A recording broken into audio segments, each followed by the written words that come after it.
Победа нашего команда. Весь игре мы были намного лучше. Специально первый тайм мы пропустили много моментов, должны забить.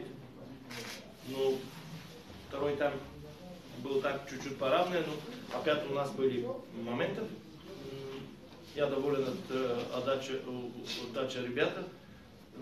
Но я думаю, что если хотим развивать футбол, если хотим хороший футбол, играем на такие поля, как играется сейчас, ведь месяц-два нельзя играть в казахстанской и федерации, и Кубок должен серьезно подумать на это.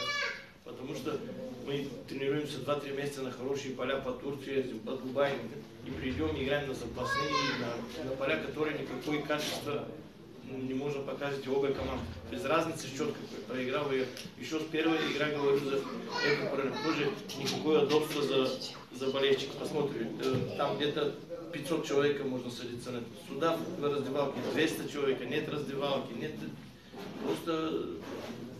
Просто это футбол. И это весь Казахстан, кроме 3-4 экипы, нет поля. И мы каждый год инвестируем деньги в футболистов, другие вещи, разговариваем за Европу, разговариваем за сборную. Какая Европа, какой сборная, если мы футбол нельзя? Не только фатерал, я не говорю только по фатерал, а только сложно сделать оно хорошее искусственное поле, все всегда будет качество футбола. За это я даже если проиграли, если выиграли, я не могу ничего сказать о футболе специально.